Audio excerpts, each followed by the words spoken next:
नमस्कार मैत्रिणींनो, कशा आहात? आशा करते मजेत असाल आणि छान छान पदार्थ बनवत असाल. तर इथे आजचा बेत माझ्या मुलीचा म्हणजे शुभ्राच्या आवडतीचा आहे बरं का. तिला बटाट्याची भाजी अशी मटार घालून खूपच जास्त आवडते. तिचा आवडीचा मेन्यू चपाती भाजी, त्यासोबत मस्त असं श्रीखंड असलं की ती एकदमच खुश असते. आणि ही भाजी ना दोघा भाऊ बहिणींना प्रचंड आवडते. तर तीच आज साधी सोपी रेसिपी तुमच्यासाठी बरं काय. तर त्यासाठी इथे बघा अशा प्रकारचे मोठे मोठे बटाट्याचे तुकडे करून घेतलेत. बटाट्याची साल काढलेली नाही. आणि इथे हे ताजे मटार आहेत. तुम्ही जे वाटाणे सुके मिळतात ना ते भिजवून देखील वापरू शकता. इथं वाटण्यासाठी खोबरं घेतलंय, आलं घेतलंय आणि लसूण कोथिंबीरीचं हे वाटण तयार करायचं. आपल्याला ह्यासाठी फक्त एवढंच एक वाटण लागणार आहे. हे बघा अशा प्रकारे वाटून घेतले. तर यामध्ये पाणी घालायचं नाही. तर कढईमध्ये 2 चमचे तेल घातले, त्यामध्ये जिरं घातले. तर हे जिरं छान फुललं की त्यामध्ये तेजपान घालायचे आणि बारीक चिरलेला कांदा घालायचा. हे मस्त परतून घ्यायचे.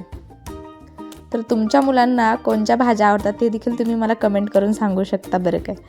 त्यानंतर जे आपण वाटण तयार करून ठेवलं होतं ते वाटण यामध्ये घालायचं आणि वाटणसुद्धा मस्त असं खमंग परतून घ्यायचं. हे बघा आता हे मस्त वाटण मी परतून घेतले. त्यानंतर यामध्ये धना पावडर घालायची, हळद घालायची आणि इथे घातलाय मी घरचा मसाला जो असतो ना तो घातलाय आणि इथे लाल मिरची पावडर घातली. त्यानंतर तुम्ही कोणत्याही ब्रँडचा गरम मसाला यामध्ये वापरू शकता. आता हे छान असं मिक्स करून घ्यायचं. हे बघा आता मसाले व्यवस्थित परतावून यामध्ये थोडंसं पाणी घालायचं.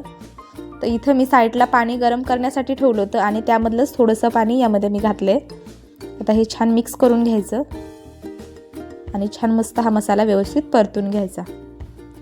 लगेचच यामध्ये एक टोमॅटो देखील घालायचा. आता यावरती मीठ घालायचं.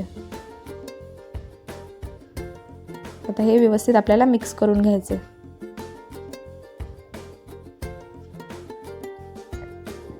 हे मसाले व्यवस्थित टोमॅटो सोबत परतून घ्यायचे.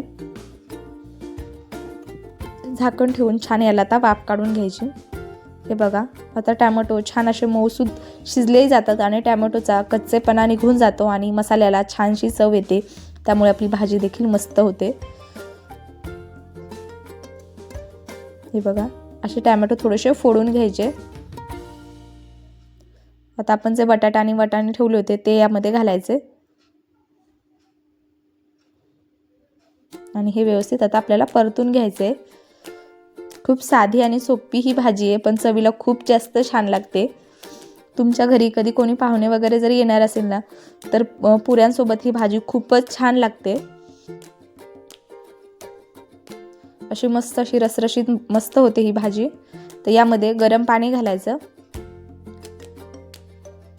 तर ही भाजी मी खूप घट्टही करणार आहे आणि खूप पातळ देखील नाही, अगदी मध्यम करून घेणार आहे. आता हे छान मिक्स करायचं.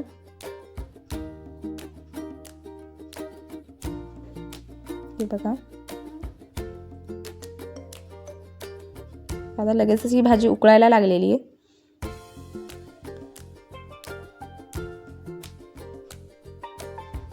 यावरती छान अशी मस्त तर्री आली. आता यावरती झाकण ठेवून 5 ते 6 मिनिटासाठी हे छान मी शिजवून घेतले.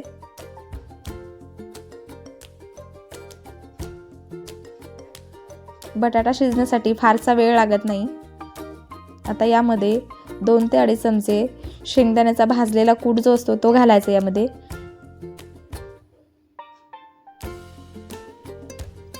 याऐवजी तुम्ही थोडंसं बेसन पीठ सुरुवातीला मसाल्यासोबत जरी भाजून घातलं ना तरी सुद्धा ही भाजी छान होते.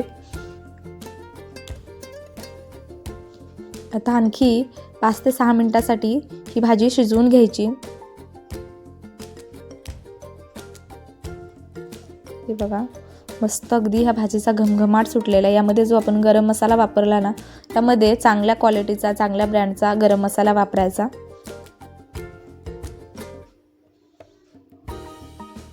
इथं मी सवाईचा गरम मसाला वापरला होता.